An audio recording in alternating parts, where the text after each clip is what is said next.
ನಮಸ್ಕಾರ, ನೀವು ನೋಡ್ತಾ ಇದ್ದೀರಾ ಏಷ್ಯಾನೆಟ್ ಸುವರ್ಣ ನ್ಯೂಸ್. ನಾನು ಅರುಣ್ ಹುಗಾರ್. ಬಿಜೆಪಿಯಲ್ಲಿ ಯತ್ನಾಳ್ ವಿಜೇಂದ್ರ ಬಣಬಡಿದಾಟ ತಾರಕಕ್ಕೇರಿದೆ. ಕಿತ್ತಾಟದ ಬಗ್ಗೆ ಬಿಜೆಪಿ ನಾಯಕ ಸಿಟಿ ರವಿ ಅಸಮಾಧಾನ ವ್ಯಕ್ತಪಡಿಸಿದ್ದಾರೆ. ಯಾರೇ ತೂತು ಕೊರೆದ್ರೂ ಕೂಡ ಬಿಜೆಪಿ ದೋಣಿ ಮುಳುಗುತ್ತೆ ಅಂತ ಅಸಮಾಧಾನ ವ್ಯಕ್ತಪಡಿಸಿದ್ದಾರೆ ಎಂಎಲ್ಸಿ ಸಿಟಿ ರವಿ. ಸರ್ಕಾರ ಸಾಲು ಸಾಲು ಹಗರಣಗಳಲ್ಲಿ ಸಿಲುಕಿಕೊಂಡಿದೆ. ಆಡಳಿತ ಪಕ್ಷವನ್ನ ಕಟಕಟೆಯಲ್ಲಿ ನಿಲ್ಲಿಸೋದಕ್ಕೆ ಸುವರ್ಣಾವಕಾಶ ಇದೆ. ಸರ್ಕಾರದ ಭ್ರಷ್ಟಾಚಾರದ ಬಗ್ಗೆ ಜನರಲ್ಲಿ ಜಾಗೃತಿಯನ್ನು ಮೂಡಿಸಬೇಕು.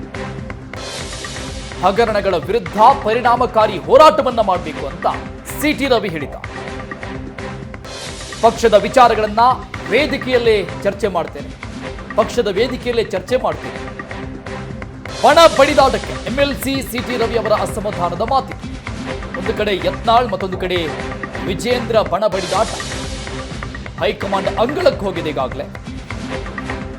ಈ ಕಿತ್ತಾಟಕ್ಕೆ ಸಂಬಂಧಪಟ್ಟಂಗೆ ಬಿಜೆಪಿ ನಾಯಕ ಸಿಟಿ ರವಿ ಅಸಮಾಧಾನ ವ್ಯಕ್ತಪಡಿಸಿದ್ದಾರೆ.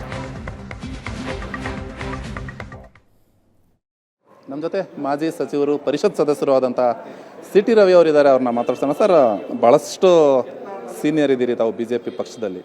ಇವತ್ತು ಬಿ ಜೆ ಪಿ ಪಕ್ಷದಲ್ಲಿ ನಡೀತಾ ಇರುವಂಥ ಬೆಳವಣಿಗೆಗಳ ಬಗ್ಗೆ ಸರ್, ಈ ವಿಜಯೇಂದ್ರ ಯಡಿಯೂರಪ್ಪ ಅವ್ರ ಪರ ಒಂದಷ್ಟು ಜನ ರಾಜ್ಯಾದ್ಯಂತ ಪ್ರವಾಸ ಮಾಡಬೇಕು, ಅವ್ರ ಪರ ನಿಲ್ಲಬೇಕು ಅಂತ ಹೋಗ್ತಾ ಇದ್ದಾರೆ. ಯತ್ನಾಳ್ ಟೀಮ್ ಒಂದು ಕಡೆ ಇದೆ. ಏನು ಹೇಳ್ತೀರಾ ಸರ್ ಈ ಬೆಳವಣಿಗೆಗಳ ಬಗ್ಗೆ? ನಾನು ಅವ್ರು ಯಾರ ಬಗ್ಗೆನೂ ಕಾಮೆಂಟ್ಸ್ ಮಾಡೋಕ್ಕೆ ನಾನು ಹೋಗಲ್ಲ. ಒಂದು ಮಾತೇನು ಅಂದರೆ, ನಾವೆಲ್ಲರೂ ಬಿ ಜೆ ಪಿ ಅನ್ನುವಂಥ ದೋಣಿಲಿದ್ದೀವಿ. ಅಧಿಕಾರ ಅನ್ನುವಂಥ ದಡ ಮುಟ್ಟಬೇಕು ಅಂದರೆ ಯಾರು ಎಲ್ಲಿ ತೂತ ಕೊರೆದ್ರೂ ಅದು ಬಿ ಜೆ ಪಿ ದೋಣಿ ಮುಳುಗುತ್ತೆ. ಅವ್ರು ಕೊರೆದ್ರೆ ಸರಿ, ಇವ್ರು ಕೊರೆದ್ರೆ ತಪ್ಪು ಅಂತ ಹೇಳೋಕ್ಕಾಗಲ್ಲ. ಯಾರು ಕೊರೆದ್ರೂ ಕೂಡ ಹಾನಿಯಾಗೋದು ಬಿ ಜೆ ಪಿ ಅನ್ನೋ ದೋಣಿಗೆ. ನಾವು ಆ ಎಚ್ಚರಿಕೆಯನ್ನು ವಹಿಸಬೇಕು. ಇನ್ನು ಸಾಲು ಸಾಲು ಹಗರಣಗಳು ಇವತ್ತು ಆಡಳಿತ ಪಕ್ಷ ಮಾಡ್ತಾ ಇದೆ. ಅದು ರಾಜ್ಯಕ್ಕೆ ಒಳ್ಳೆಯ ಸಂಗತಿ ಅಲ್ಲ ಹಗರಣ ಮಾಡೋದು. ರಾಜಕಾರಣ ಮಾಡೋರಿಗೆ ಒಳ್ಳೆ ಅವ್ರನ್ನ ಕಟಕಟಲ್ಲಿ ನಿಲ್ಲಿಸೋದಕ್ಕೆ ಒಂದು ಸುವರ್ಣ ಅವಕಾಶ. ನೋಡಿ, ಅಬ್ಕಾರಿ ಇಲಾಖೆ ಹಗರಣ, ಅವ್ರನ್ನ ಕಟಕಟೆಗಳು ನಿಲ್ಲಿಸಿ ಅವ್ರನ್ನ ಭ್ರಷ್ಟಾಚಾರದ ವಿರುದ್ಧ ಜನರನ್ನು ಜಾಗೃತಿ ಮೂಡಿಸೋ ಕೆಲಸ ಮಾಡ್ಬೋದಿತ್ತು.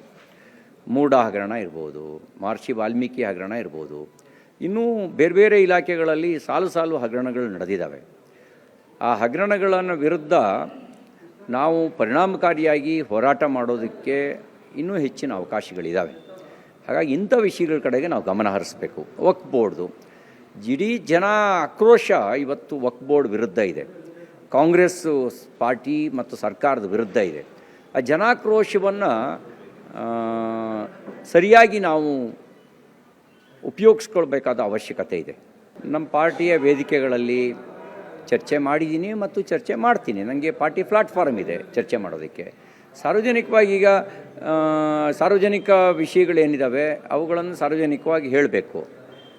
ನಮ್ಮ ಪಕ್ಷದ ವಿಚಾರವನ್ನು ಪಕ್ಷದ ವೇದಿಕೆಗಳಲ್ಲಿ ಹೇಳ್ತೀನಿ. ಸರ್, ಸಿ ಟಿ ರವಿ ಅವರು ಏನೇ ಮಾತಾಡಿದ್ರು ಕೂಡ ಭಾಳಷ್ಟು ತೀಕ್ಷ್ಣವಾಗಿ ಎಲ್ಲಿಗೆ ಮುಟ್ಟಿಸ್ಬೇಕೋ ಅಲ್ಲಿಗೆ ಮುಟ್ಟಿಸುವಂತಹ ಛಾತಿ ಉಳ್ಳವರು.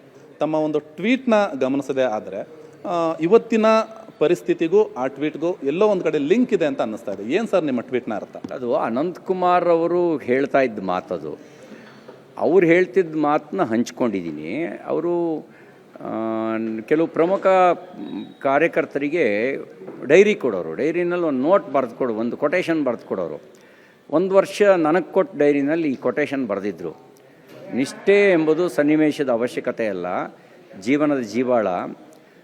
ರಾಷ್ಟ್ರನಿಷ್ಠೆ ಮತ್ತು ಪಕ್ಷನಿಷ್ಠೆ ಶ್ರೇಷ್ಠವಾದದ್ದು ಅಂತ ಅವ್ರು ಬರ್ಕೊಟ್ಟಿದ್ರು. ಅದನ್ನೇ ಸುಮ್ಮನೆ ಇವತ್ತು ಹಂಚ್ಕೊಳ್ಬೇಕು ಅಂತ ಅನ್ನಿಸ್ತು, ಹಂಚ್ಕೊಂಡೆ, ಬೇರೆ ಏನಿಲ್ಲ. Thank you very much. ಇದಿಷ್ಟು ಕೂಡ ಸಿ ಟಿ ರವಿ ಅವರ ಮಾತುಗಳು. ಕ್ಯಾಮ್ರಾ ಪರ್ಸನ್ ಅಂಜನ್ ಮೂರ್ತಿ ಜೊತೆ ಸುರೇಶ್, ಏಷ್ಯಾನೆಟ್ ಸುವರ್ಣ ನ್ಯೂಸ್, ಬೆಂಗಳೂರು.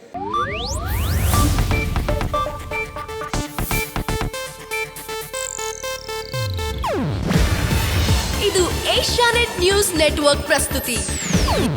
ನೀವು ನೋಡ್ತಿದ್ದೀರಾ ಏಷ್ಯಾನೆಟ್ ಸುವರ್ಣ ನ್ಯೂಸ್.